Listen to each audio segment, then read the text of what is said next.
RJ. Hey, Dr. J. How's it going? It's been great. So today's my birthday, and it was a great Oh birthday. my God. I Yeah. have no. Why is, okay, my calendar says Friday, February 14th for some reason. No, it was I it was literally today. have two sticky notes Yeah. because you mentioned it last time. And I was like, oh, I cannot forget. I put it in my calendar. Yeah. Happy birthday. Thank you. Yeah. Yeah. Got a big birthday present from the IBU to have 2 races today. So thank you guys for doing that special for me. I appreciate it. Are you starting to get close to Big 40? Big 40. Yeah. So I'm getting close. I am. Let's see. I'm going to give you the age of a biathlete. See if you know off the top of your head. I am. Well, I know you're same age as Tarje. Well, I was not anymore. Now I'm Jakob Fox age. In my head that he's a lot older than Tarje. I know that's funny. It's funny because as I said that, I was like, "Oh, I feel a lot older now." I feel like I've crossed over. Yeah. So, do you think you'll be Ader's age before he retires? Ader's current age? It's possible. I can see him going. Yeah, I don't think you'll catch up on his. I don't think he's going to stop aging at some point. Yeah, it's possible. I guess we'll see. Now, so I have a question for you. Do you think that at my current age, I could do anything nearly as well as Falk and Tarje are doing right now? Probably not. That's definitely out of the question.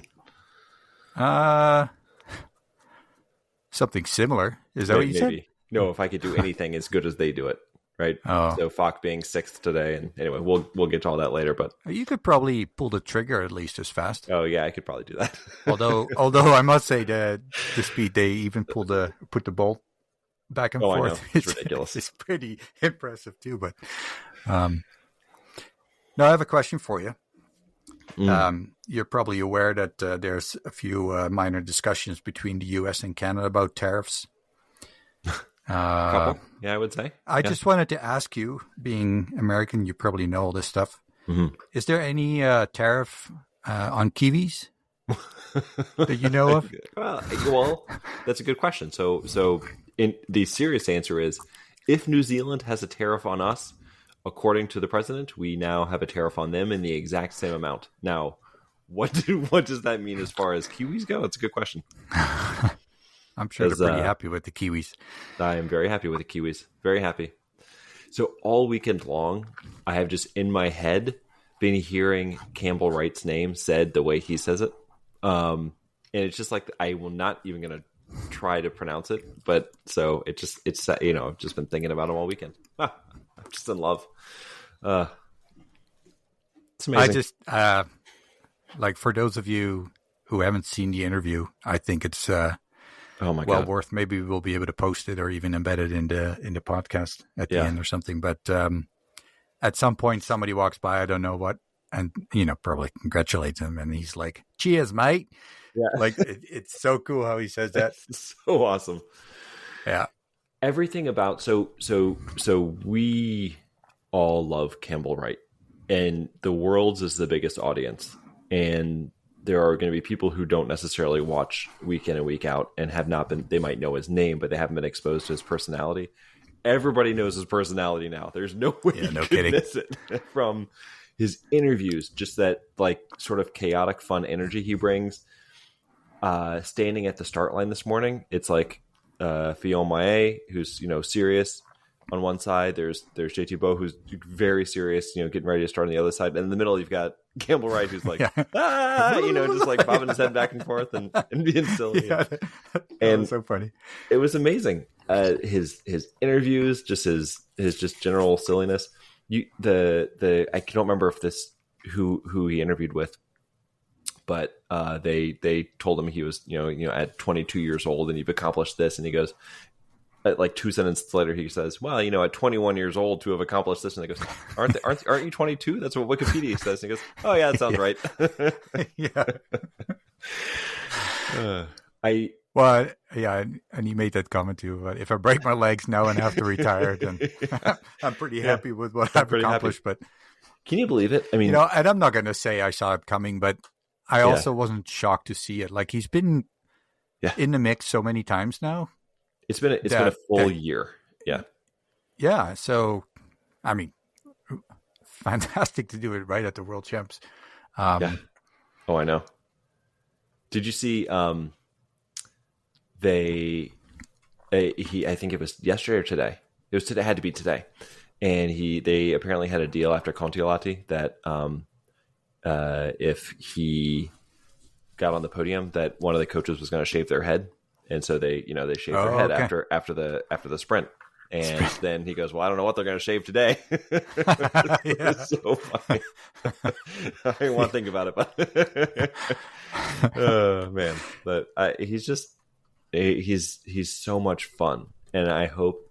I mean, you can almost you can just feel the youth, and not just the youth, but I think there are young athletes who grow up in the spotlight, right? Who have been in the spotlight from a young age, and he clearly has not. And I hope it never gets trained out of him by anybody in the media, and because it's just so fun to have this guy who's just, it's like he's almost bewildered at the fact that he is doing this and that anybody cares that he's doing it. It's so much fun. I actually heard an interview or saw an interview with JT Bow on the Swedish TV, and obviously I didn't really catch a lot, but it was clear that they were asking about Campbell Wright, and you could just see the expression on JT Bow's face turn into a smile. Yeah, that from the few words I did catch is that he's just excited that it's not your typical France, Norway, Germany, and that it's good for the sport. I think. Oh, it's so good for the sport, and that he's just such a great character ambassador for the sport, right? It's that he's 22 years old. Did you see this stat that he is the youngest man to medal at Worlds since JT Bow did it when he was whatever, I guess 21 or a little bit younger than Wright is now. And it's not just that he's young, it's that he's an American, right? He now has as many Worlds medals as Susan Dunkley, which is 2, which is the most that any American has at Worlds. And he's 22 years old. It's not like he's 29 and we've been watching this rise come for years. I mean, we have been watching it come for years because we first were introduced to him 4 years ago. But it's just I just keep picturing him. I don't know if you've seen the track in New Zealand at all. I think there's one place in New Zealand where they can do the skiing, and I'm not sure where I saw it. But it was a bit of a documentary on him, or just a couple of minutes, but where he's just training by himself, doing that same zigzaggy loop, and just to come from there. I don't remember exactly when we interviewed him if he, I think he started skiing fairly young. But I mean, not like your Norwegians, right? And with the very limited possibilities he had with the New Zealand team, and then switching to US, which probably was a major step when it comes to budget and coaching, etc. But still, we all know that the United States is not one of the biggest teams. So then you just, with that all in mind, and then still getting in second and really not that far of JT Bow, who, I'm not saying he doesn't work as hard, although, he's alluded to the fact that he doesn't have to work hard, but I know that they all work their butts off. So it's not about that, but just, there's so much things that are probably better organized on a Norwegian team with a lot more budget. And, so, I mean, hats staff, off to, man. To the whole team, man.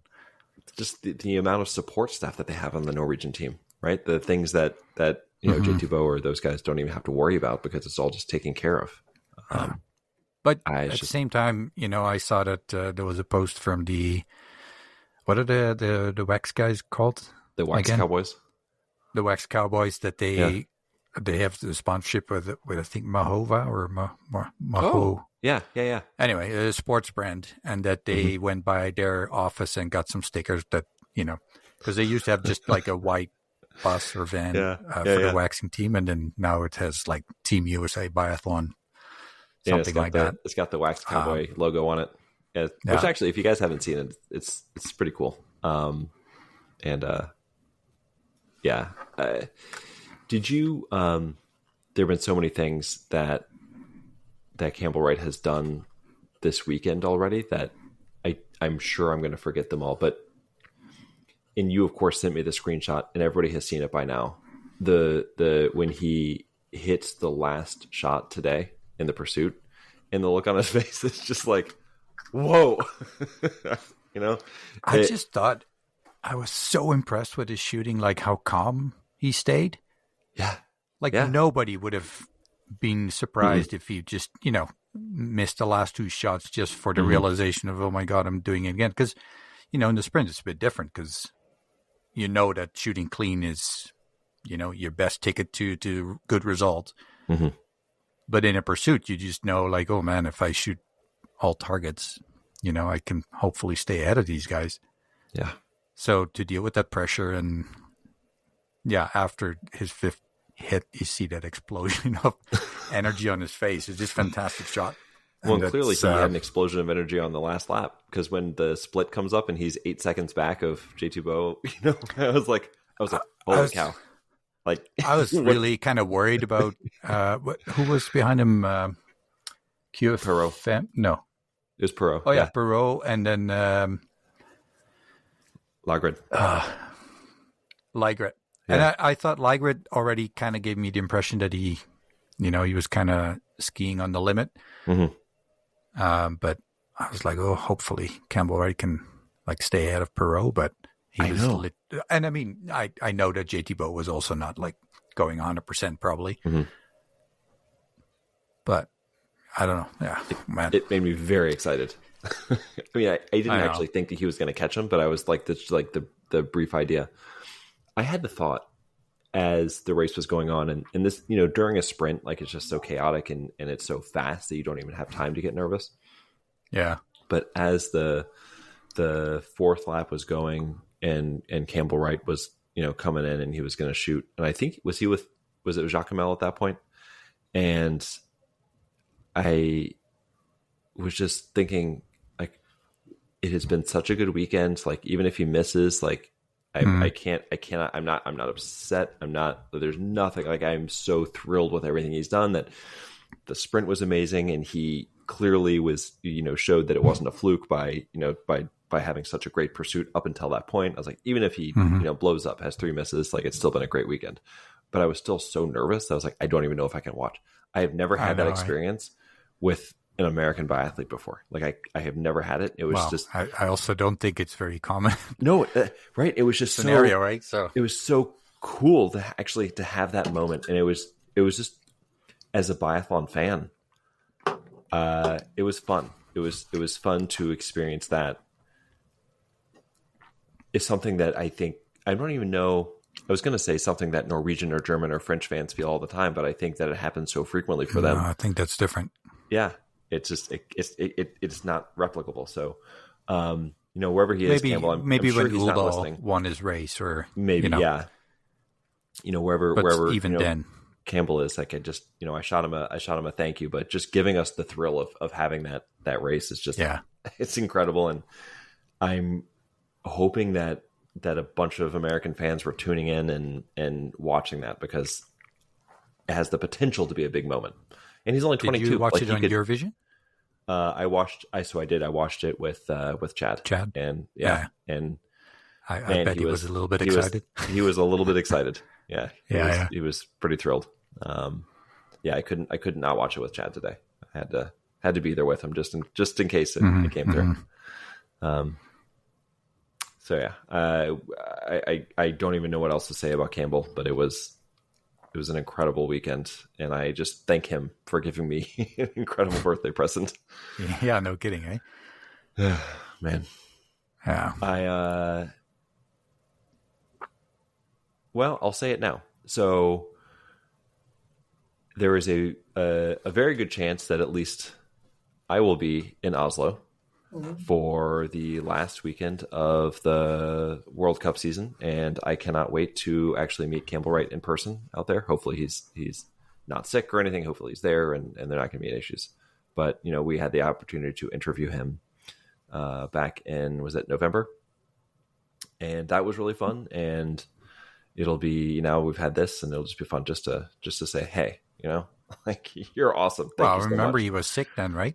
Yeah, he was. Yeah. Yep. Man, worked out okay. I would say so.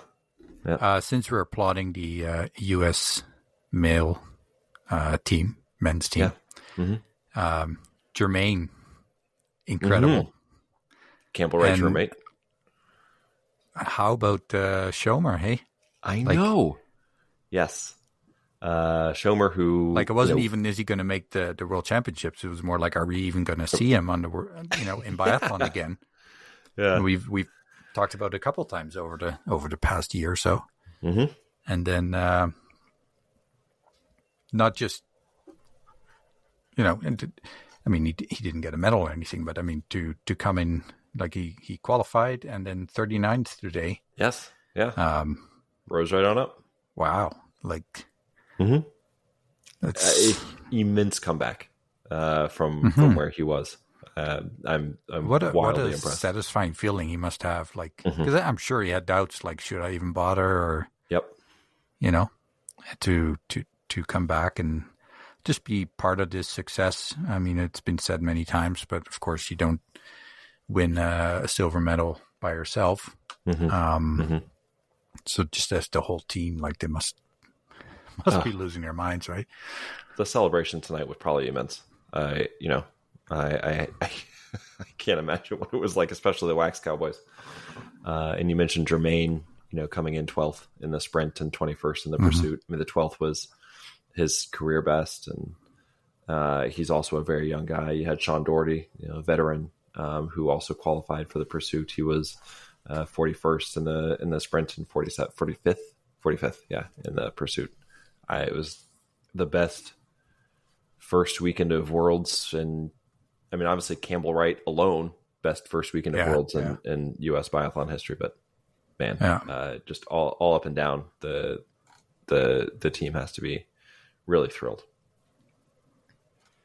Yeah, no, it's really exciting to be part of that, and we haven't mentioned it yet, but to see JT Bowe, we talked about, is he going to come back and dominate? There's a good chance that he might. Yeah, as it turns out, going home and spending some time with family was rejuvenating for him. And I can completely understand that. I think he's just lying to us. I think he has a ski track in his basement.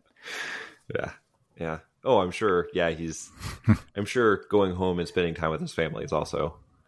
I'm going home and spending time with my family and doing all of my normal workouts that have worked well for me in the past. And that makes me think. Makes me wonder if Justine Braisaz-Bouchet did the same thing, because we've talked a number of times about not seeing her smile that we saw so many times last season, and boy, that smile was back. Boy, was it so nice to see. Speaking of, did you hear her interview where she talked about how it was during the sprint, and I can't remember which lap it was, but she said she heard her daughter on the sidelines, and she said it just was like this very. It was a great moment. It wasn't like all of a sudden she had this huge shot of adrenaline. It was like it cleared her mind to hear her daughter, and I was like, that was like, so it was actually your daughter. Yeah. I'm actually like tearing up thinking about it. Yeah, because you just as a parent, like that's a sound, right? Like you hear your kid, and you can pick him out of a crowd, and I just can't imagine what an amazing feeling that must have been to be out there racing, and you hear your daughter, and all of a sudden it's like, things are okay. And then clearly she, nails the standing shoot and goes on, wins the gold medal. And I remember when I did my race, it gets me. It gets me. Of course, there were thousands of people cheering me on, which was really cool. But then you hear, your own family. But no, there's something to it, and I think especially having a young child who, I could totally see how that could get you fired up and even produce a little even more energy to keep going. So happy you mentioned the smile. The medal ceremony, I'm sure you saw it, was just so perfect. It was like, when she closes her eyes right before they were going to call her name to go up and get on the podium, and the way she was tearing up and the playing of the anthem. It gives me chills. It was everything you want to see. and what the F is happening so far this season, right? And then you get it back and in a huge way. So I must say, like, so many cool podiums results, like so many great stories already. It's been like, if this was one weekend of the World Cup, it would be an incredibly full weekend, and we still get a whole other week of it. I know. Yeah. Can we go back to JT for a second? Absolutely. So he comes back and wins the sprint, and then of course follows it up. He wins the sprint going away because he's got 27 seconds over Campbell Wright and another 10-ish seconds or something over QFM. And it just felt like, even though if he didn't look exactly like the guy who dominated the World Cup for the last couple of years, it just felt like normal again. There he is, and he's hitting his shots, and it's like, oh boy. And then he goes out there today, and just, I don't know that we ever saw him go to like max speed. Did you see a point where he really looked like he turned it up today? Well, I mean, no, it doesn't look like he's like going full speed. But there are times when you can actually see him, like, visibly, like, he's at max effort. And I don't think he was taking it easy. I don't think he was taking it easy at all. That's not what I'm trying to say. But I feel like we still haven't seen his maximum effort that he's able to give with his current form. And then I'm thinking, going forward, he has these 2 wins, these 2 gold medals. I'm not saying he's going to get in better form as the championships go on, but there's still another month of the season. Where could he be by the time the season closes out? And I'm bringing this up for a reason, because already he has surpassed Bjorn Dahlen for the most individual gold medals. Right? Now he has 12. He has surpassed Bjorn Dahlen again in total gold medals. And was that the one that Fourcade also was leading together with Bjorn Dahlen? I believe so, yes. Don't quote me on that, because I don't have it in front of me. Right, and I've gotten them confused so many times this weekend. And then he also, of course, won twice more, which goes into his career total. So he's now up to 90. And if you would have asked me 2 weeks ago, do I think that J2 Bo is going to pass Bjorn Dahlen's record for all-time wins, I would have said probably not. But 95, 90, he's got 9 more races to go. It's not impossible. It's a long way to go. Yeah. It's a long shot. But I think that needing, 7 wins and 11 races was a lot more difficult. He's got 2 of them in the bag now. Yeah. Well, I do think if he can, keep at this level, I think it's very possible, because I don't see who could beat him.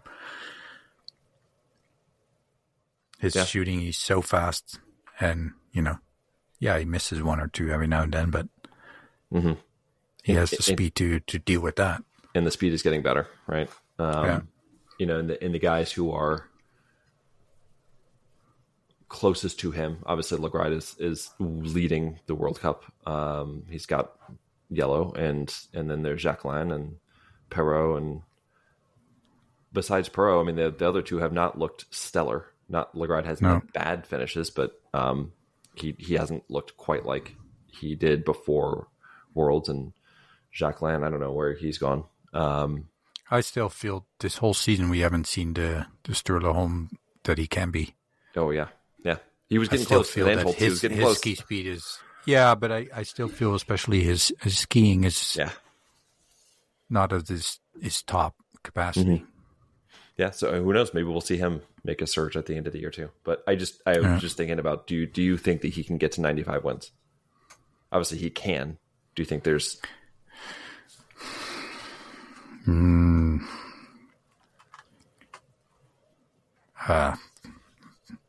50-50. Yeah, which is pretty amazing. Because I mean, please, anybody don't take this the wrong way, but like it feels like he hasn't really been trying. I completely agree. And he only just lost the yellow bib, and I mean it's like by a couple of points. So I completely agree. It feels like we haven't seen nearly his best yet. And if he really, it's the same as last year. It seems like he's so in control of what's happening, and he can just turn it on if he has to. Show everybody that I want this thing, so I'm going to take it. And today's race was so controlled, right? Like he was very good on the skis, but he never was like putting in, we've seen in pursuits or, where he's able to put in, huge chunks of time in a single lap. And he only ever, like, he was kind of like keeping it right at the margin or only adding like 3 or 4 seconds, which is great. Don't get me wrong. And then he'd get to the range and he wasn't, we've seen him have some spectacular shootings, especially standing. And there was nothing like that. I mean, they were good. But it was like, I'm going to get the targets and I know I've got the form and I'm just going to go win this thing. I'm not going to do anything crazy. It was just a very, I also think like race. There's so many athletes. I even saw it today with a couple where, when you look at them, they don't look fast, but then you look at their times and they're like second fastest of the day, or like Preuss doesn't look fast at all to me, at least, but she is, I find, especially when she's in great shape or great form, Jean Monod looks like she's out for a stroll. JT Botu and Perrault is a really good example too. Like he seems like he's just, going about easy but he's up there. Like it's beautiful to watch. Like I honestly can enjoy just see them go one skate up a hill that I know that I had to take 3 breaks to just make it to the top, Oh, I know. I enjoy watching it's almost like an elegance, it's like, it's almost there's an athletic elegance that they have. And like nothing against Campbell Wright or Benny Dole. Like they were not elegant skiers that you see the effort on them, but and which is fun in its own right. And if there was some sort of rating, they probably still score 90% out of 100 for sure. skill set, right? Yeah, absolutely. Yeah, it's that absolute control of the body and just making it look so easy. Oh yeah. Yeah. There's no wasted motion, right? That's exceptional. I mean, he's like, if you think about it, sometimes you have these cameras that kind of go with the athlete up a hill. And I don't know if you ever look at it at the detail, but it doesn't make sense that they glide up a hill. Oh, I know. I always feel the same way. It's like, how are they moving that? Are they holding the camera at an angle or something? Because it's actually flat, and they just angled the camera to make it look impressive. I always feel the same way. It's like you're moving way too efficiently up this hill. Like I would just be walking at this point. It's fun. It's thing of beauty, man. I'm gonna miss it when it's gone. I certainly will, and it'll be exciting in its own right to have sort of the chaos that comes with not having like a single strongman that can dominate. But it is beautiful to watch him be don't let excellent. Campbell Wright hear that. Maybe he can step in the void. Do you know how, like, I would lose my mind if he was in contention for the globe? Anyway, I don't even want to think about it. I can't let my brain go there. It's just funny because when I was looking at the sprint, the men's sprint, I wasn't even shocked to see him at the top. Look, it's like I said, we've seen him there many times before. He shot clean and prone. He's still in there, and then sometimes it just didn't work out with standing, or maybe it blew up, or whatever it was. But then, so to see him and that he was doing really good, you're like, oh yeah, no, he's having a good day. That and he can be close to the, can be a top 10. Yeah, to get silver, that's a whole other story still. But and then today, yeah, man, he's this reminded me today. We saw him in all different right. He starts out and he's on his own between J2 Bowen and QFM. We see him skiing with QFM. We see him skiing with Jacquemelle. Like he was in all sorts of different situations, and he never looked panicked or overwhelmed. It was just. Well, and as he was saying too, like he was he was staying with Ponsaloma and feeling in control. Yeah. Like not just, trying desperately to hang on. No, he was just going with him. So that, that realization. And I think in that sense, he's also, he's a smart guy because to pick up on these things, right? Like, I don't know, like I can imagine you being so tired that you see the legs of someone in front of you and maybe you know who it is, but it doesn't necessarily click to be like, okay, well, that's Ponsaloma. He's one of the fastest, if not the fastest, and I'm sticking with him, So, and then to remember that the next day when you're in the pursuit and be like, hey, I was with Ponsaloma yesterday. Yeah. I got the form. Like, I'm fine. I'll just go. Yeah. Look, we could go on for another hour just about Campbell Wright, and maybe we will, but it was just a very fun weekend. You mentioned Preuss. Of course, it did help him that he didn't do the mixed relay. He did, but he didn't. He never got to racing, so didn't get there. At least he was didn't get to him. A little more rested, but that was unfortunate, of course. But you mentioned Preuss earlier. Mm-hmm. Couldn't have asked for a better weekend. She got bronze in the mixed relay. Speaking of, and silver in the sprint, and just a spectacular race today to win gold in the pursuit. And we talked about my 3 wishes before, and I don't remember if I mentioned this or not, but I think that sort of it's not that she needed the validation, but just sort of goes in the history books that she has this. She's having this amazing season. This she's finally having healthy, and it's all coming together. And then she's able to also have take home these.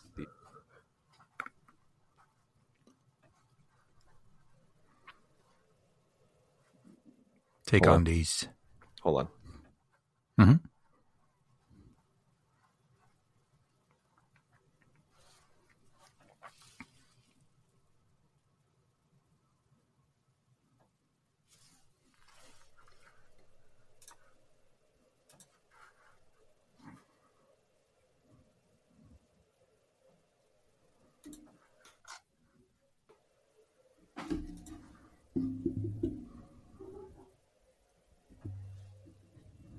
It's not letting me select my camera.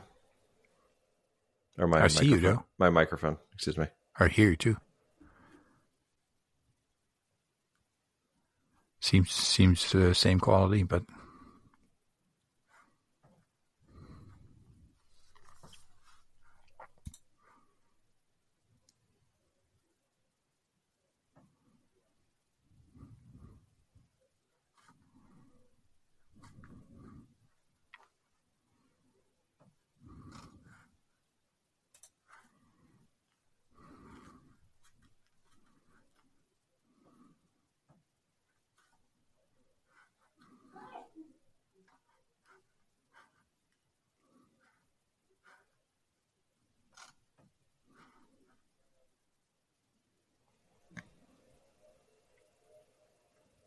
There we go.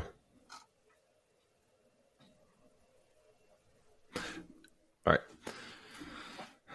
That she's also able to take home these medals just sort of adds to, regardless of how the overall plays out, that she has this, that she can say that, this was a key moment in this season. Right. That just makes me happy for her that she gets to do this. And I just had forgotten or just didn't realize or remember that she had won, was it a medal back in 2015 and didn't have an individual world championships medal since then. And I guess she's missed a couple because of sickness or injury, but it just seemed sort of inconceivable for somebody who is so talented. Yeah. And I got goosebumps from when Justus Strelo was shooting in the mixed relay and Preuss and Grotjan were, watching, and Preuss is pretty stoic. Like she smiles a lot, but not a Campbell smile. No, right? And they were just hugging each other and jumping up and down and stuff. So it was so cool to see that. I mean, it seems pretty clear that there's a good click between them. Yeah. I don't know if they share the room. That'd be a good question. I don't know. Yeah. But anyway, and she gets along with others too. But just to see her beyond her her typical kind of controlled happiness, that was a highlight for sure. And I don't know that I've ever seen her tear up like that before. Like with joy when she was getting the medals. I saw her first on Friday, whenever the sprint was. And then again, especially today, and she got to celebrate with her parents being there, and I was just that's a very sweet moment. And again, like she is more reserved, like you said, and it's fun to see her sort of come out of her shell for what is clearly a big and emotional moment for her. What'd you think of her actual racing, when her form and how she's looking right now? Just the same as she always has been? Better? Well, like I said earlier, she looks, I don't want to say slow, but she definitely doesn't look like one of the fastest. But she is. So it's, and it reminds me a little bit of JT Bow in the sense that it's controlled. And it's almost like she knows that I'll do my damage in the range. And as long as I kind of stick with you. Yeah. Seems to kind of just conserve some energy by just not going all out too early, and just hangs with the leaders and just does her thing in a range, and then all of a sudden she's ahead of everybody. I know. I was thinking today during the race and then especially after the race that the pursuit was like the perfect, like the way in which I have thought about Preuss's entire season played out in the race today, in that she was just consistent and steady and calm, never looked flustered, and she was just there. Right. And she was incredibly dependable, and sort of everybody else, she let them make their mistakes. And I think if you go back and look at the course time ranks by lap, like she got progressively further up in the ranks, as the race went on. And it was just like you said, it was like she knew she could make up the time in the shooting. And there was one lap in particular, I don't remember exactly who was chasing her. Maybe it was the third lap going into the third shooting, or second lap going into the second shooting. It was one of those. She was up near the front, and they were, the chasers were coming behind her, and were slicing off time, throughout the lap. And then she gets to the shooting, and after the shooting, everybody hits, and after the shooting, she has exactly the same lead that she started the lap with. It was like everything that they had done to gain time on the course, all was gone because she shot, faster than them and clean. And it was just perfect. And then she gets to the fourth lap going into the fourth shooting. And that is when she made her scheme, because it was, she had been losing time on the course every single lap. And then that lap, she actually put 3 or 4 seconds in on everybody. Right. And that was like, I got this, Yeah. Did you see Sverre Roisland, how excited he was this weekend? Oh yeah. He's just jumping for joy. Yeah. Yeah. Yeah. Yeah, it was funny because I texted you earlier that the Swedish coach Lucas, my very, very short experience with him in Camor, he came across, almost on Biathlon like, because everybody seemed to be happy to chat with anybody and make time for you. But I thought, maybe you just need to catch the bus or whatever it was. And but when I see interviews with him, he seems to have a bit of the same demeanor, but obviously could be stressed for the race, whatever. And then literally after I texted that, a little bit after, I see Roisland's, expressions when Preuss was shooting and stuff, and just so different. And, I'm sure both work for some and not so well for others, but it's, you could argue that it was a good move it was a good move for Sweden when they got Lucas as their coach, and it was a good move for the women in Germany to get Roisland. So I don't know if it was that or what, but it clearly has unlocked something in Preuss. We've known she's good, but never seen her this good. I don't know if it's all Roisland or if it just everything came together at the right time. But there must be that. I think if you follow biathlon at all, I think everybody will have this underlying. Like I was thinking earlier today, when QFM had that season where he seemed unbeatable. Yeah. And don't take me the wrong way. I think he's an incredible athlete and he's really strong. But I think that season, things just all worked for him. He was doing really well. And I think it was also his opponents were not having a great season. But I feel with Preuss that almost every season there is a part where you're like, my God, she's so good. She should be competing for yellow bib, and to finally, World Championships don't count. We have two trimesters where she did really well. Mm-hmm. One can only hope that she continues that. And it just feels so like if anyone. They all deserve it, but you know what I mean. Like that, I know exactly what you mean. She's had so much bad luck that it's just so wonderful to see it all come together and put these strings of races together. We've all seen the individual occasions where she does it, but then she was sick or just not feeling great, and even this season she had. Oberhof obviously didn't work out. I think she wasn't feeling overly grand, but she was still racing, right? Where in the past she just had to miss a couple, and it's There's some that make your heart go excited, and for she kind of warms my heart by seeing it all come together, and I completely agree. It just makes me happy to see her happy and having it all come together. I don't know how many more years we have. I don't know if I've said this on the podcast or just to you, but I don't know how many more years she's going to be racing. I know Lou, at least I hope, is going to be around for a long time. And regardless, either one of them wins, I'm going to be very happy. What do you think of Lou so far? Hold that thought. Well, either one of them who wins, I'm going to be very happy.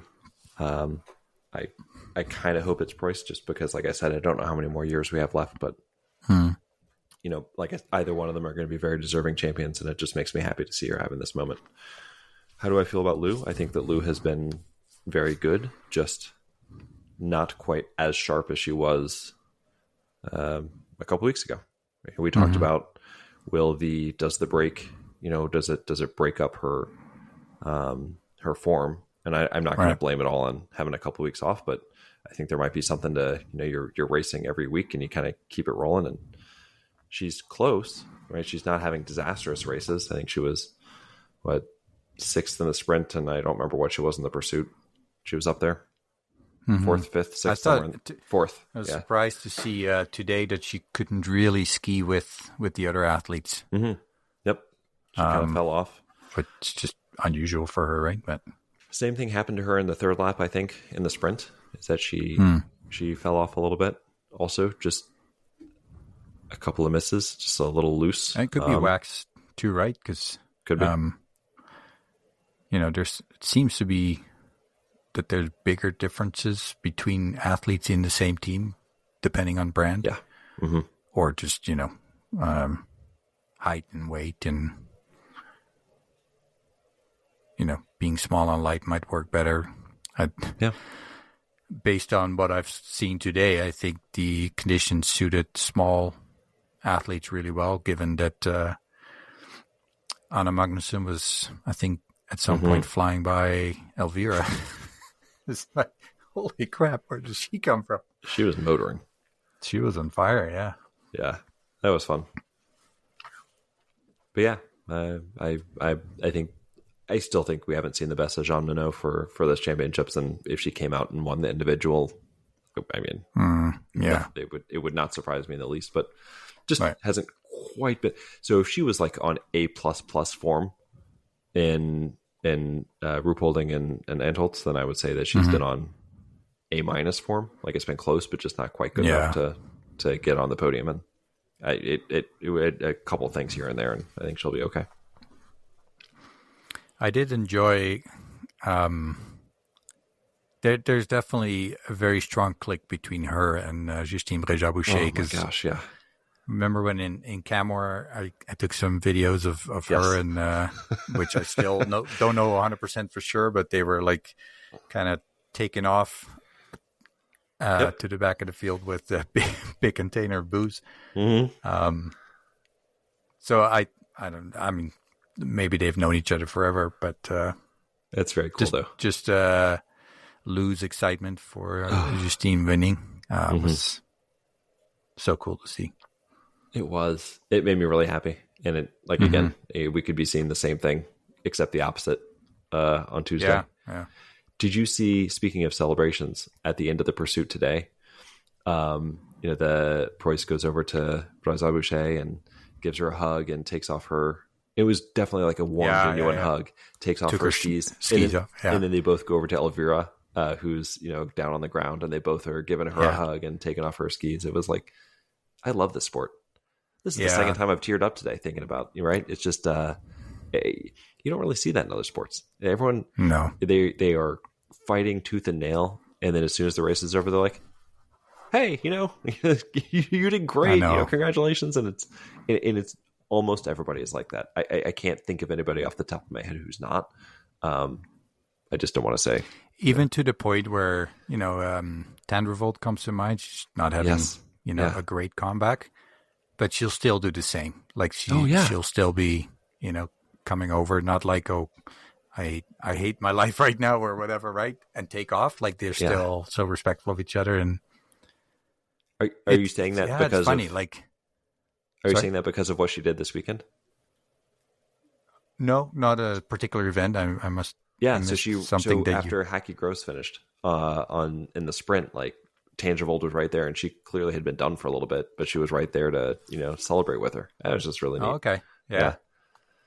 Talk about a smile. I mean, I saw an interview with her, and it's funny how she was talking about how bittersweet it was being so close to the podium, but not being able to make it. And you talked about Campbell Wright, like. Nobody would have held it against him if in his fourth shooting he would have missed three. I think you literally said, and I think that's exactly what happened to her today. Yeah. Same thing. Yeah. Right. It's another athlete that I'd be so happy if she could have stayed right in there. I don't know if she would have been able to beat Preuss, but with her form right now, would you put her in the single mixed with Hartweg? I know we had talked before about Baserga, but she's looked so good. She's not having it, hey? Yeah. I think Hacky Gross. I would go for Hacky Gross, yeah. And Hartweg, that is a team that could put a medal on, right now. Mm. Yeah. Who would you pick for the Belgian team? Oh. Between Kloetens and Lee? Mm-hmm. I mean, I don't know. Pick coin flip. Whoever does better in the individual. I that's not a very good judge for it, but I think that Kloetens has been great. Yeah. She's a giant. I know I texted this to you, but there was one time, I think it was it the mixed relay? And I can't remember who the women were on either side of her, and she's just like a head taller than both of them. I know. Could you imagine seeing her next to Anna Magnussen? Oh, or Biba.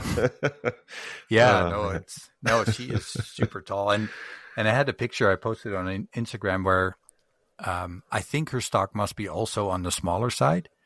Oh, really? Yeah. But it's almost like her whole hand wraps around it. Like that's, I don't have small hands, but when I have my rifle in my hand, my fingers come about halfway. And it's, she's a strong woman. What was she? She was 8th in the sprint. I mean, that was a spectacular race. And I'm not sure what happened today, because if I remember correctly, she only had one miss, but she came in 17th. So I'm guessing her shooting or her skiing was, and you also have to keep in mind, I think that for some of these athletes, they haven't been doing all these events. So especially coming in 8th, that can, I'm sure it gives a lot of energy, but it can also take a lot of energy. And then to fire yourself up 2 days later, and it takes a toll physically. Like if you're not used to that, think of Heike Gross, been doing it for 10 years at least. Yeah. That builds some stamina. I don't know. I'm just rambling here, but I could imagine that kind of works that way. If you do it year in, year out, you kind of get used to it to be able to peak like multiple days in a row. Yeah, maybe an argument for. But then then. Today Lotte Lee took the Belgian crown and shooting clean, which was already pretty fantastic. So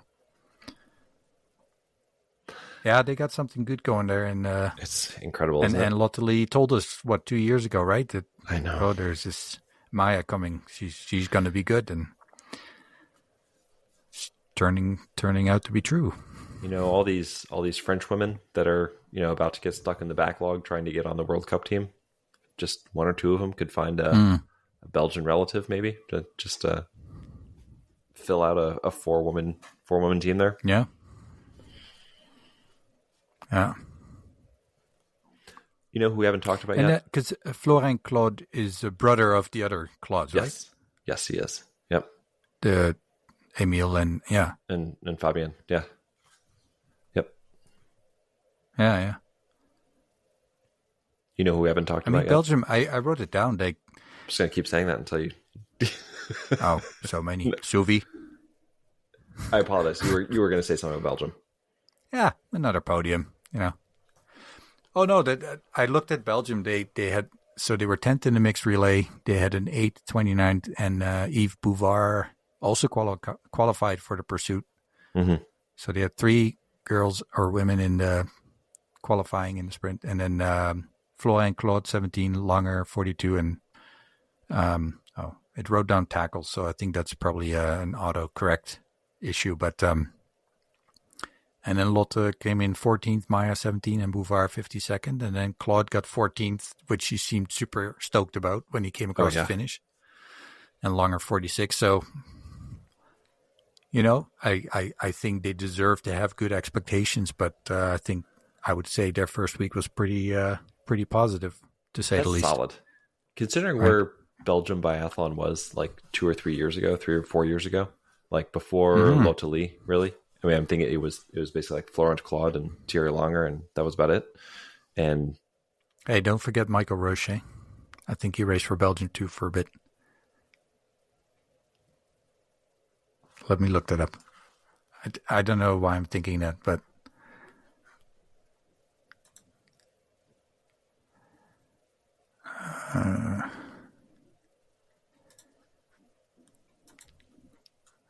say that again. I for some reason I'm thinking that Michael Roche. No, he ended up there. He ended up there at the end of his career, right? Yeah, that's what I'm thinking. Yeah. Yeah. We just mentioned Suvi for a half second, but it really is amazing that was what the 8th or 9th thing that we've gotten to so far, and it's almost not worth mentioning anymore. It was incredible to see it, though, right? I mean, it was incredible because she was brilliant in the sprint, and got the second podium of her career in this world championship medal. And you and I have talked about it for the last couple of years. Finland looking for the standard bearer past Kaisa Mäkäräinen, and Suvi Minkkinen has stepped up in an amazing way this year, to the point that she finished 6th today, and like nobody talked about it.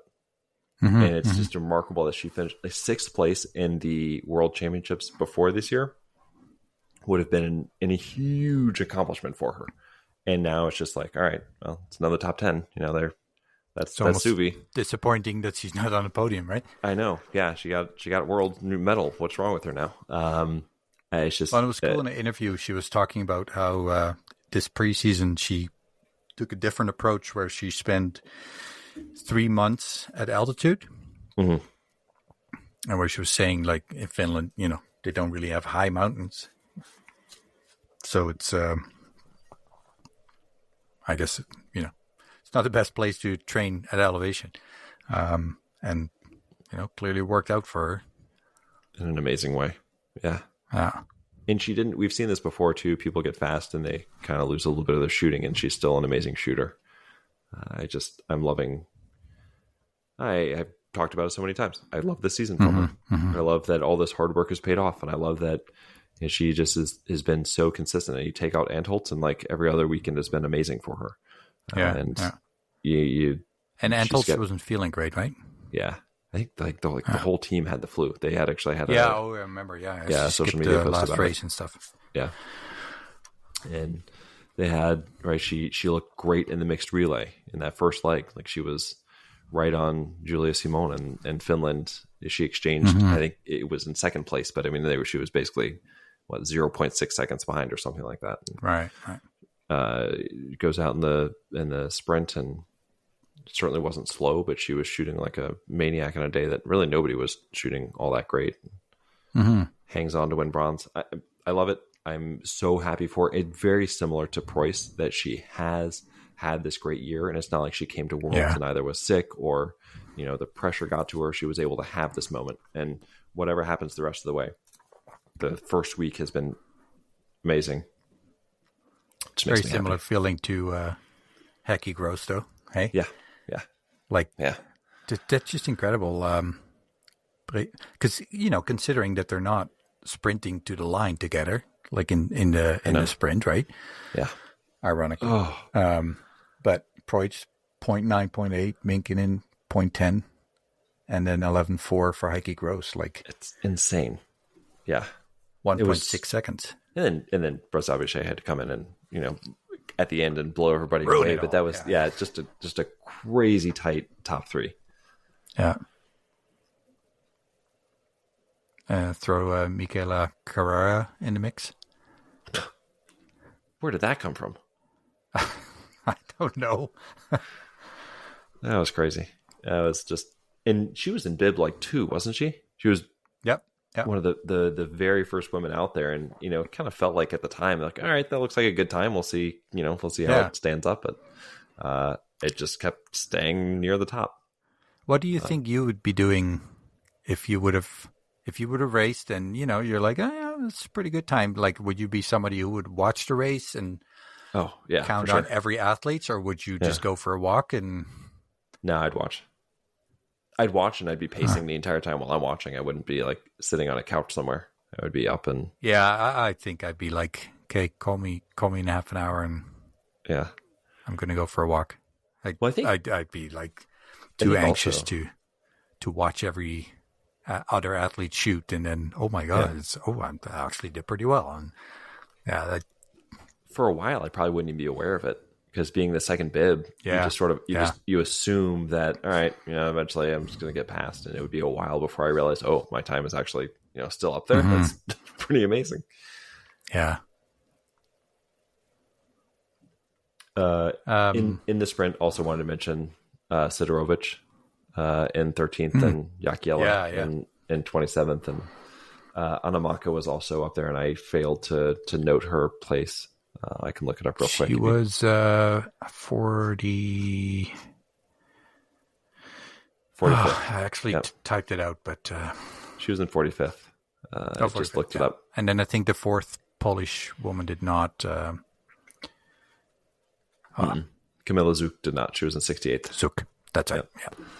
And then they actually did pretty decently in the pursuit as well, except for Sidorovic, who had just a no good, very bad day. It happens. But Jääskeläinen was still up there. She finished in 27th or 26th. She was right around the same spot. Maka was right around where she started as well, and Sidorovic just not the best. But I don't know if you remember from our interview with Tobias before the season. He talked about how. I think that Sidorovic is able to sort of put things behind her pretty quickly, and I hope this is one of those things that she can just sort of forget it. And because right now, as things stand, she's still qualified for the mass start. So another solid race, not even spectacular, but a solid race on Tuesday, and she gets to race again on Sunday. Hey, you mentioned earlier today or yesterday that Anna Gandler is out for the rest. Is she sick? Yeah, she got sick. Yeah, got sick.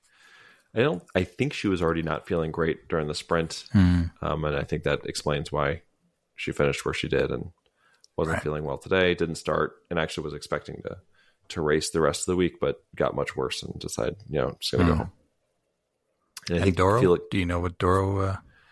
Doro was not feeling 100%, and she didn't feel like she was in a position where she was going to be able to compete for a medal, and so she would rather save her energy and get better. Yeah. It just wasn't worth it to be out there today, which I completely respect. Oh yeah, no, I was looking at position 61 in the sprint, Amy Bazurga.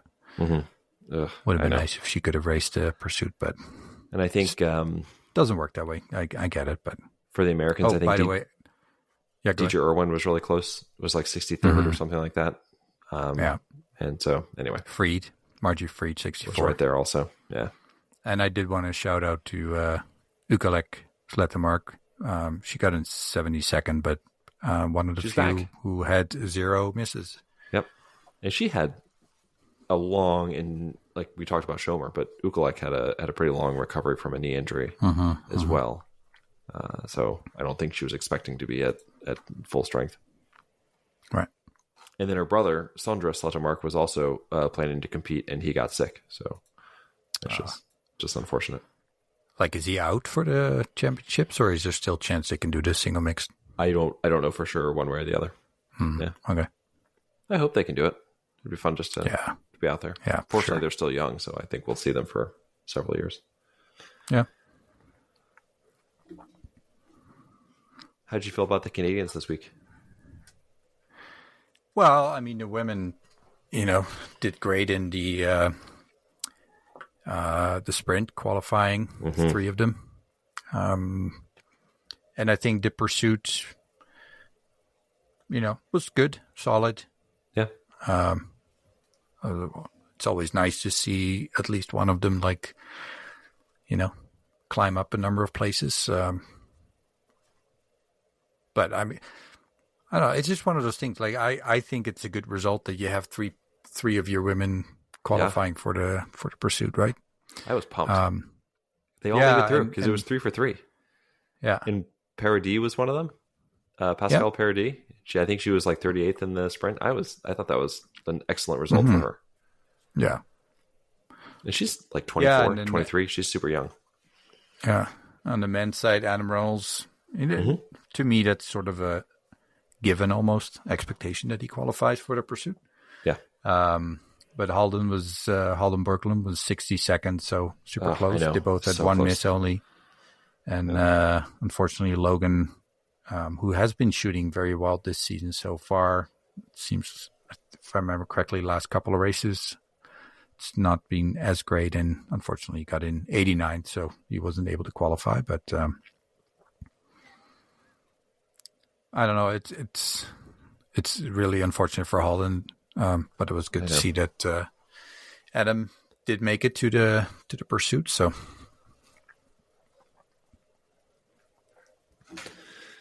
any other big things that like big picture things? Because I had a handful of just smaller little things. But oh man, well, we haven't even talked about the Czech Republic in the. Oh my gosh! How did we miss that? Mixed relay silver medal, just a year late, but it was a really solid relay, like top to bottom, right? And then, but Kirchmark's the close he had was supercharged. Yeah. Tannervold was quite the shocker, right? To see her 2 penalty loops. Yeah. I think I saw an interview with JT Bowe that after looking at the position where they were after the women, he wasn't sure if he was still going to have to race or not. Like, not that he was worried they're going to be lapped, but I think he was more like if Liegert doesn't catch up a lot, then I'm not sure if I need to put in a lot of effort here. But and then I don't know what's happening with the Swedish team. They seem to collide a lot lately. We saw Anna Magnusson with Julia Simon, who, you see it regularly that they lose one pole or break one pole, but you break both. interesting. But that's maybe why the French coach just yanked it out of the Swedish coach's hand. I think I have a feeling it was offered. You know, it wasn't just like, hey, I'm stealing. Oh yeah, no. I'm sorry. I'm just kidding. Yeah, no. I know they're all happy to help each other out, and it's also not like they have a whole stack of poles, right? But yeah. And did you see? So Simone, she goes down. I forgot, like, and then she immediately stands up. She's got like a broken, like, tiny little fragment of a pole in one hand, no pole in the other hand. And she's like frantically, looks like waving her arms in the air, like, I got nothing, guys. I'm just. Yeah, well, I think it was also to indicate that she needed both, right? I know. Yeah. I think often, but well, and it's funny because I think a lot of them train to, even when they break a pole, to still keep that movement with the arms. Yeah, just I'm guessing for efficiency. Keep going. And it's so funny to watch her do it with this tiny little piece of a stick. Yeah, but no, and then we saw Samuelson trying to creep on the inside with JT Bow and. Slid out, losing an edge. Yeah, the luckily Swedes, man, they take JT Bow down. Yeah, right. Yeah, so that was a pretty exciting race. With Czechia and then Germany coming back. So, Strello's shooting in the mixed relay. He was just blowing him down. And he really needed to, because he needed that margin. Do you think? Yeah. So there was a conversation. Do you think that JT Bow had any chance of catching Strello if Samuelson hadn't gone down? I think there was too much space, but there's too much ground to cover. No, that never even crossed my mind. Like I thought Strello was pretty strong on his skis that day too, and Kirschmore was just amazing. I was kind of surprised to see that JT Bow was actually faster than I thought, because I was surprised that he didn't ski away from Samuelson and didn't get close, like challenge Strello. But I just wanted to shout out. Strello was channeling his memories from the City Biathlon race this summer, where he tracked down JT Bow. He's I can stay away from this guy today. Yeah, who knows, eh? No, I was going to shout out to I always chuckle when the flower ceremony starts and the IBU. I think it's always the same person who, like a big mother goose, goes to all the athletes and pulls their bibs down to make sure that they're nice and straight. Yeah. And then I know he does that. And then yesterday, he once the ceremonies were done, he was like, as a orchestra director, he was, I guess that's their symbol of, okay, start the music. But it just seemed so funny because he was like waving his hands with a big smile on his face, and it just made me laugh. I love seeing that guy every single time, because he's, I'm guessing he knows the athletes by now. What a great job. And just, he's just so, like, they'll be chatting and he's like just going to their jackets and tucking in their jackets and straightening the bib and stuff. It just, I don't know. I just wanted to mention that. I thought it was really funny when I saw that. Real quick, can we just talk about the French men? We haven't really said much about him. Perrault, I thought, looked amazing today. Would he come up from like 15th to the podium? That was a huge race. I'm really proud of him. And then QFM gets bronze in the sprint, and it's sort of been a little bit of a down year. I shouldn't say a down year, but just like you said, he hasn't really recaptured the magic he had there when he won the Globe, and but happy to see him get that as well. Having said that, it just feels like they haven't really hit their stride in the same way that they had earlier in the season, and maybe that's because Jacqueline has just been funky. I don't know. Well, even in a mixed relay, he made it exciting again, right? That's exactly what I was saying. He did that, and then 3 misses in the sprint, and then I don't know how many misses he had in the pursuit, and was just never factored really in either one of those races. And then he had this sort of weird quote after the races today where he said, well, maybe these will be my last world championships. And it makes me sad, I think, a little bit, because for so much of this year, he just had seemed to be kind of loose and just sort of like happy with who he was. And it worries me that he's slipping a little bit. And I'm not trying to speculate. seeing that happen and hearing him say that, it just reminds me of kind of the way he talked a couple of years ago. And it just made me, because he's unique, and I like that he's out there doing crazy Jacqueline things, and I want him to have success. So I just. No, I'll just add to that I'm really excited to see that Fabien Claude, there was always kind of the core of QFM and Jacqueline, and then, at some point Perrault kind of joined that group, but seemed like the other athletes were always kind of a step lower, if you want to call it that. Yeah. But he's been having such a great season, and even Emilien Claude having very good results. So that is nice. And Perrault reminded me of the discussion that we had about Elvira at some point, how she seems to have matured so much. Yeah. And I find Perrault is just also how he is with the other athletes. Yeah. He just seems to be like, clearly he's a super strong athlete. And I think if he's not already, I can see him as being the main contender on the French side in the upcoming years. Well, next year. And challenging for the bib. Yeah. He's just so, again, like his technique is just so smooth and doesn't seem to take effort, and his shooting is amazing. And I just really like his attitude. Probably because, like, I don't know him, but from what I see, he has a similar personality to, maybe mine, where it's just a bit more calmer, not looking for the spotlight, very respectful of the other athletes. I don't recall, the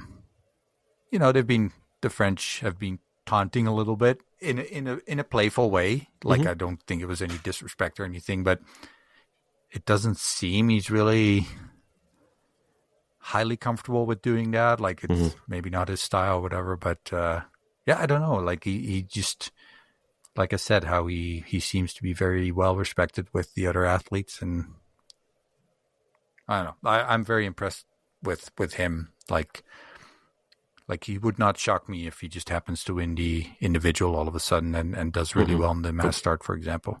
Totally agree. Yeah, if he came out with another medal or two, wouldn't be surprised at all. His biathlon just looks pretty, right? It's just, I don't know how else it just looks. It's very pleasing to the eye to just watch him go about it. Yeah. And you can start in 15th place and sort of be like, well, there's J2 Bo out there, and QFM is probably going to be solid, and Lagret, you can sort of start to think about, well, that many guys ahead of me will, but he very clearly was like, all right, I have a plan for this race, and I'm just going to keep my head down. And suddenly there he was competing for, competing with Sturla, in the final shoot that we didn't see, but competing for in the final shoot for, potentially going to be competing for bronze. Well, and he looks like he has room to improve, where I feel with Jacqueline, you hope every year, like, you can see the potential, but it seems to have, like, for Jacqueline, it's more like, I think he's at his peak of his ability, but now everything just needs to come together in a race where he skis really hard, shoots really fast, but also hits all the targets. Yeah. But I think with QFM, we've seen the best. That said, when he's not at his best, he's still pretty darn good. So I'm not saying that he's going to fade out in the next year or two by any means, but I just think with Perrault, he's up there with them, and I think he's just going to get better. Totally agree. Yeah. The ceiling is very high. What did you think of, the French women in the pursuit, with Braisaz-Bouchet third with 3 misses, Simon 6 misses, still in 12th, and Michelin 13th with 4 misses. She lost a bit of her shooting, hey? Yeah.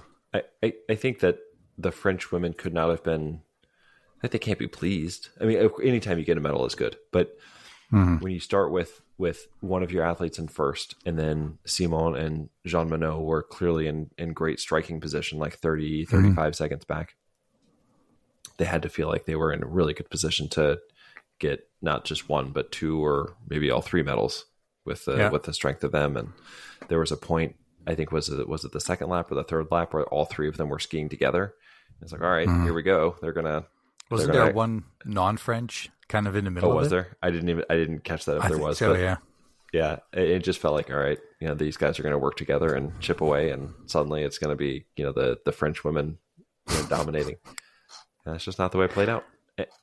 Again, like I said earlier with Jean Monod, would it stun me if Simone won the mass start? Absolutely not. Would it stun me if Michelin was there in the mass start? No. Right. It very well could turn out, but I don't think that today went the way that they hoped it would. Right. Yeah.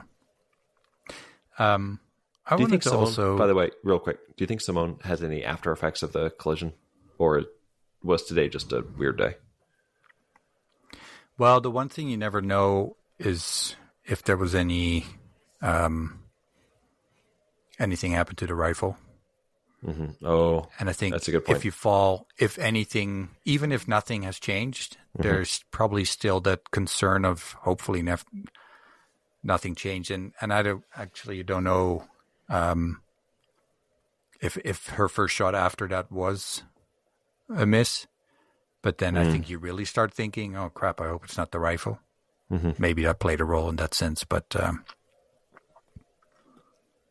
yeah, other than that, I'm sure it doesn't feel nice, right? No. Puts tension on some muscles that normally you wouldn't use, or, I don't know. Delayed muscle soreness. Doesn't help, right? Yeah. But, yeah, no, I wanted to do a shout-out to... Aliona Makarova, who I think is, how old is she? She is 30, skis for the Moldavia team, and for some reason did not have the same outfit as the rest of the team, and was rocking the full pink outfit. So amazing. I'm riding the bus for Aliona Makarova to win the unofficial Isolated Pursuit Cup to match her suit with the pink bib. It was as soon as I saw that, I thought of you. I was like, did you talk to her? Did you have her? Did you pay her to do this? No, I couldn't find her on Instagram. So yeah. But that does bring me to the isolated pursuits. I just wanted to quickly mention the fastest for the women in isolated time, Elvira, followed by Preuss. Regina Ermits, yes, third, and then Lou, Grotjan, Ristova, and Lotte Lee. And looking at the positions, Ermits, and again, the higher you start, the less opportunity you have to increase your position. But Ermits, 26 improvement, Ristova 21, Gasparin 20, Aida, Dimitrenko 18, Yislova 18, and Baiba was the 9th best improver with 14 spots. And then quickly jump over to the men's side. Best isolated time, Perrault, Sturla, Campbell Wright, Ponsaloma, Thibault, Giacomel, Fak. And what really excited me is Philip Horn. Yes. Up there. And he was the best improver with 27 spots. Patrick Jakob from Austria, 20 spots improvement, Ponsaloma 18, Monzin 17, Paul Schomer 17, and Adam Reynolds went from 47 to 43rd. Mm-hmm. There's some big jumpers. Yeah. Horn the and German men Ermits did not do well, hey? No. Like so many misses, unusual misses. They need to just take a day off tomorrow and just I don't know, reassess. So that was not that they're on the same level as the Norwegians or the French, but that was not where they have been all year. It's just kind of no. And I mean, Naurath 2 misses in the sprint is okay. Like he has had better results, but it's not shocking. Strelo 1, but then Riedmüller with 3 in prone. and Philip Horn 3 in prone, 1 in standing. I don't know. It's a little concerning. And then when you look at today, Philip Horn only had 1, so that was really good. But then Justus Strelo, 3 misses, 1 in prone, 2 in standing. Narath, 7 misses, and Riedmüller, 8 misses. Like, that's clearly something not working. And I'm never really sure. Like, I always think even if they have bad material, like bad wax, they're still like, their skis are like 100 times better than my skis, for example. Mm-hmm. So I don't know if the difference between having really good skis and bad skis gets to a point where they use so much more energy to keep up that impacts their shooting. Mm-hmm. Clearly it wasn't working today. And it can even be something like when you're prone in a certain area, like I don't know this range obviously, but it could be that close to the wall on the left side, it's very different than when you're on the outside, for example, or far side. So maybe they did the zeroing on one side and then ended up shooting on the other side, and maybe then threw things off, or I don't know. It's but Narath is maybe not the best shooter on the circuit, but he's a pretty solid shooter, and to hit 7 or miss 7, sorry, pretty absurd. That's unusual. Yeah. The wind was interesting today. I don't know, we can talk a little bit about the venue itself, but it seemed pretty calm for the kind of lazy for the women's race, and then it picked up a lot for the men's. Mm-hmm. I don't know if I didn't take note of it every single shooting, but the one that stands out to me was the first shooting. It really seemed to gust up for the first couple of guys. So I think that, JT Bowe had a big gust, and Campbell Wright and QFM, and they all had misses. And then it kind of died down right as like there was a group of guys who were right around like 50 seconds to a minute back, and it died down and they all went clean. Right. And it would be just horribly bad luck if Navrath had, the wind gust up on him, every single time. But I'm looking at their shooting or ski times, and so Strelo was 2.10 seconds, 2 minute 10 seconds slower in course time. Narath 2.9 seconds, or 2 minutes 9 seconds, and Riedmüller 1 minute and 22 seconds on the overall course time for the race. Now it's possible that at some point they're like, screw this. Yeah, I'm just gonna shut it down and rest the legs for the rest of the week. But I don't know. Hopefully they come back and have a solid close. Yeah. And a couple of those guys already have a medal from the mixed relay, at least. True.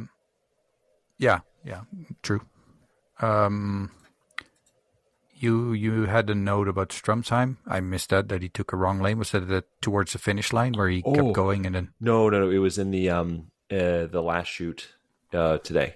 I think he shot in the wrong lane on the range.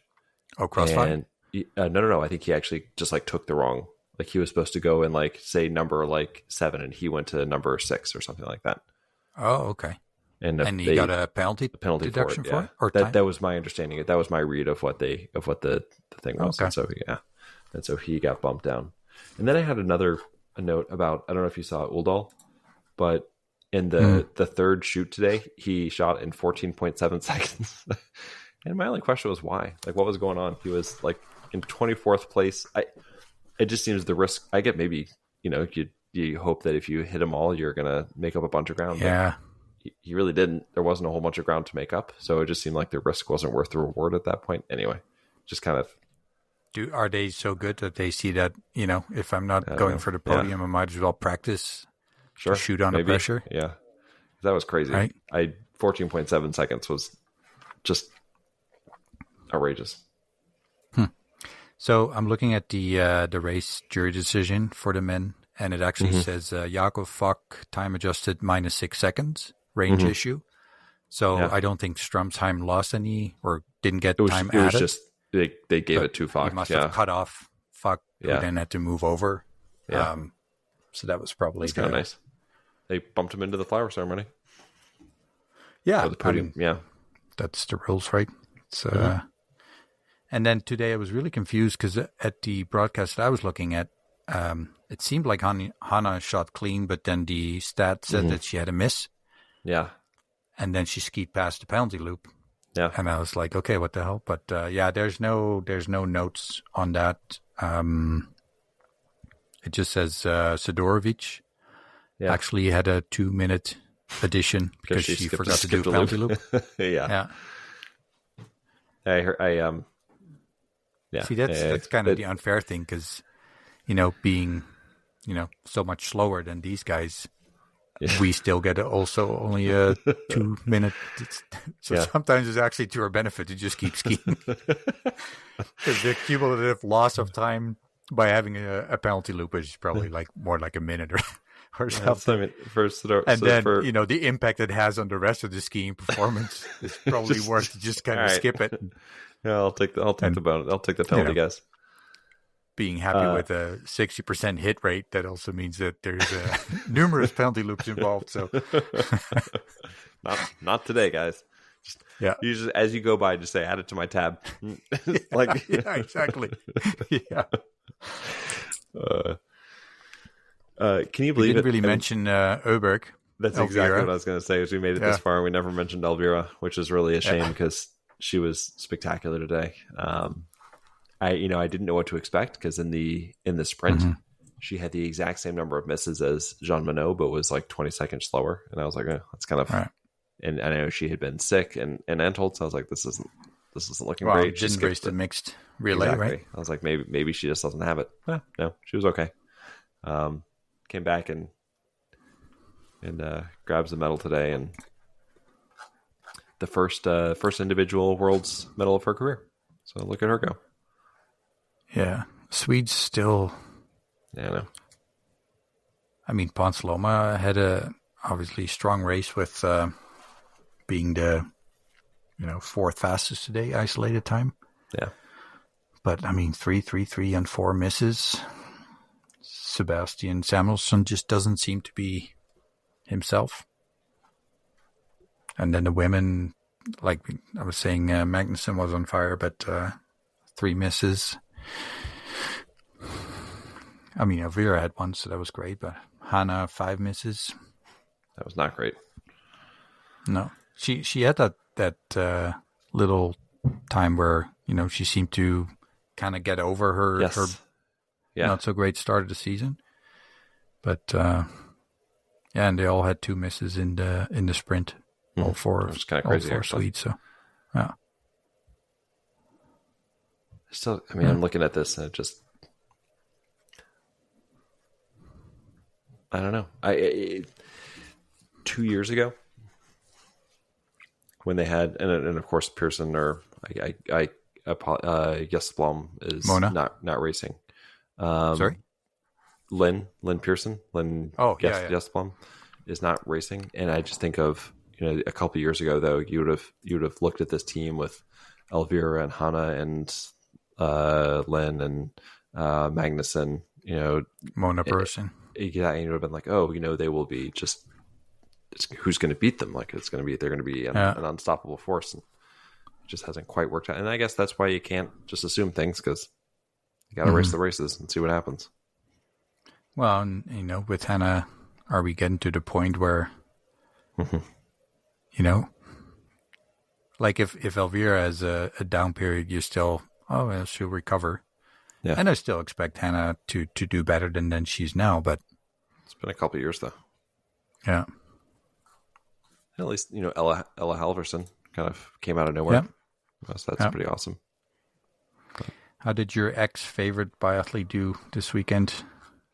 I have so many ex-favorites. One of them, yeah. I have so many ex-favorites. Hauser, you're talking about Hauser? She was okay. Yeah. So she had 26th in the sprint, 15th in the pursuit. Had a pretty good day. Yeah. Best German. Austrian. It's so insulting. I don't know if they take it as a big insult, but yeah. Oh, and we're really, getting to the end here, but I just want to mention it was really cool. There was a moment during the mixed relay, and I believe you had Vera and Kuzmina who were racing next to each other.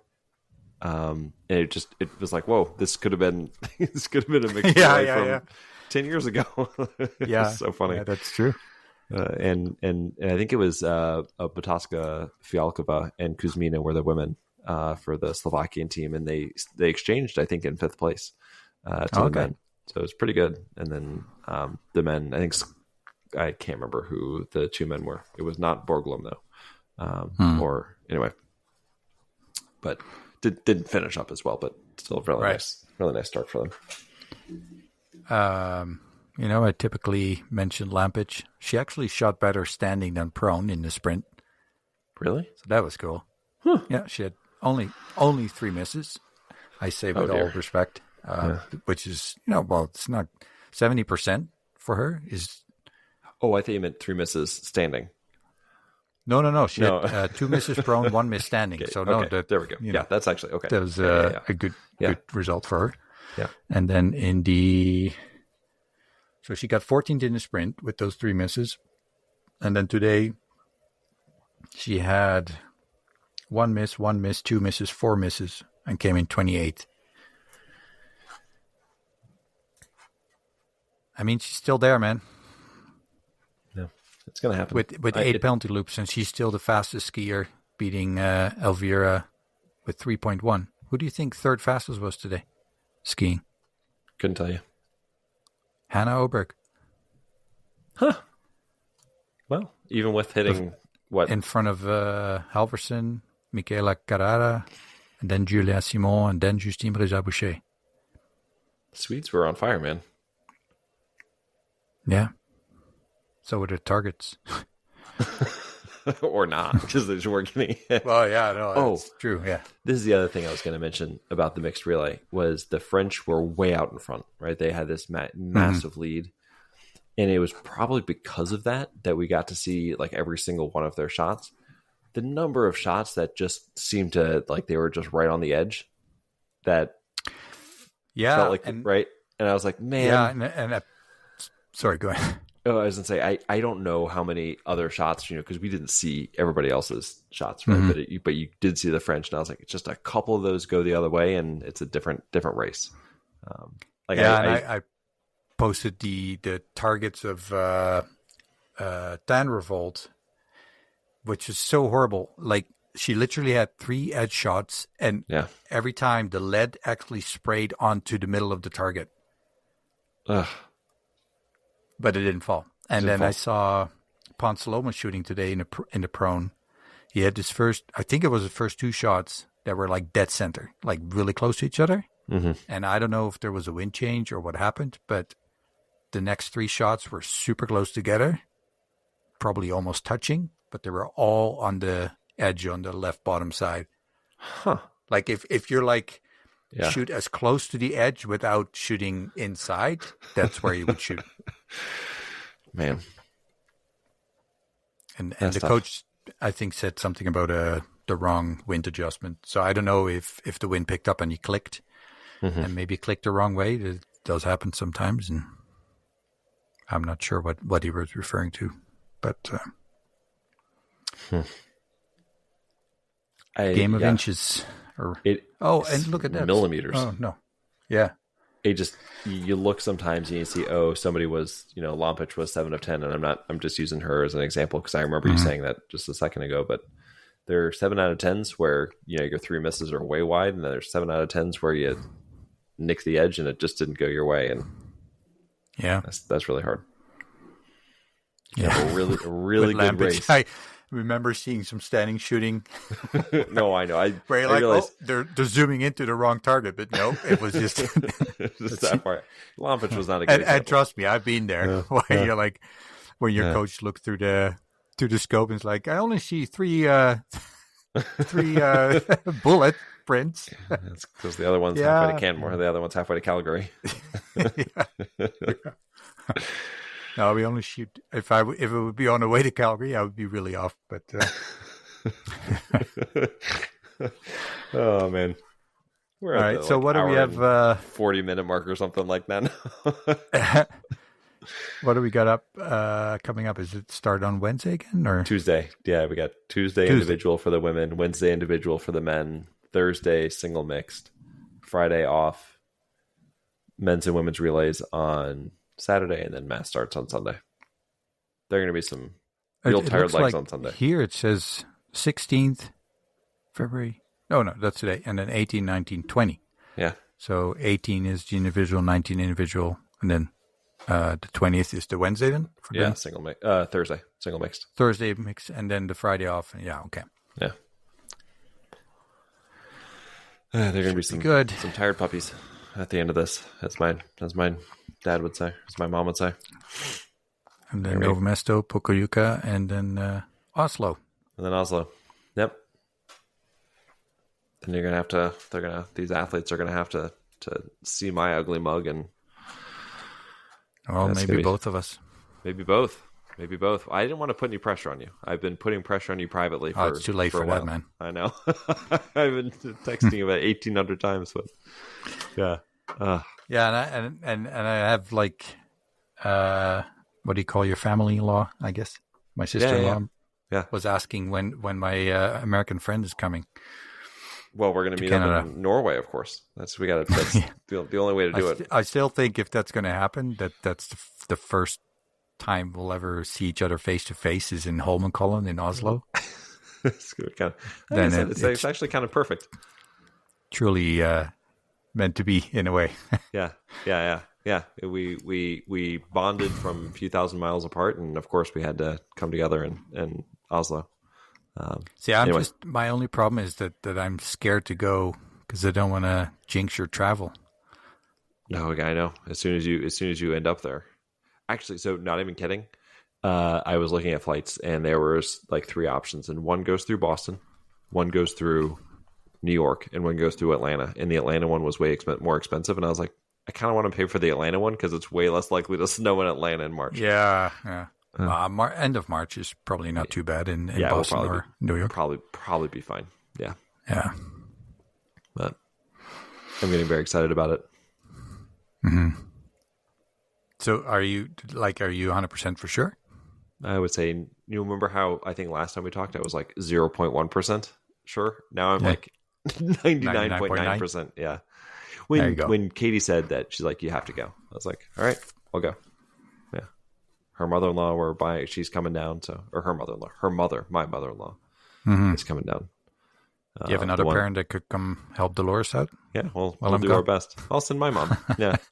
It was so funny. I was telling my parents about this today, and my mom goes, "Oh, do you need help?" Meaning like, come down here and stay with Katie. And Dad was like, "Yeah, I'll come to Oslo with you and help you out." And my mom was like, "I was like, that's not what I meant." No, you're not going anywhere. Yeah. So maybe he'll tag along. That'd be so funny. I don't think he will at all, but no. Well, is he retired? Shortly, 2 months. Yep. Oh, well. At this point, what are they going to do? They're going to fire him? Happens to be the end of March, almost. That's actually a good point. I think what are they going to do? Fire him? Yeah, fire a month before his retirement date. Yeah. Well, anyway. Oh, and wasn't there a post on YouTube that somebody almost didn't like me anymore because I was not a big fan of American football? Was that on YouTube? Or did I say that was from Tobias? I'm not sure. Tobias said that. Yeah, he almost. Oh, that was Tobias. Oh, yeah, okay. Oh, he was listening to it and said he almost turned it off or almost skipped it because you weren't a fan of American football. Big Denver Broncos fan. As you grow up in Norway and of course fall in love with the football team. Okay, number 4 on the Broncos quarterback in the golden days. Do you remember who that was?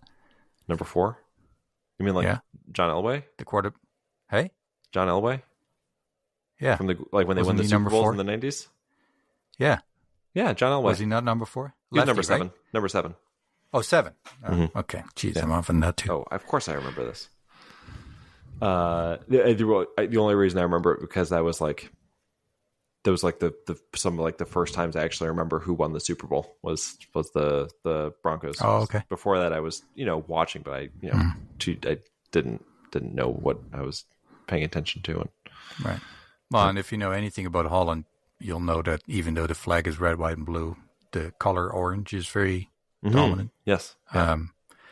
So you can almost assume that if there's any team that has orange, they're in my list of favorites. Oh, there you go. I didn't know you were a Broncos fan too. There we go. So we'll. Well, I would. You know how I feel about American football, so I wouldn't call me. I'm trying to rebond you with Tobias. I'm trying to, I'm trying to give you that. Yeah. Study up. When we get to Oslo, you're gonna have to talk to. What are we doing? Nobody wants to hear about this anymore. It's time to go. Okay. Thanks everyone for listening. And yeah, we're looking forward to the continuation of the World Cup, and we'll report next week. Absolutely. All right, Tomorrow I'm off to a very frosty biathlon practice myself. Gotta send some videos. I'll post them online. I don't know if my phone works at that temperature. All right, we're getting out of here. Okay, right. Take Bye, care. everybody. Bye. Bye.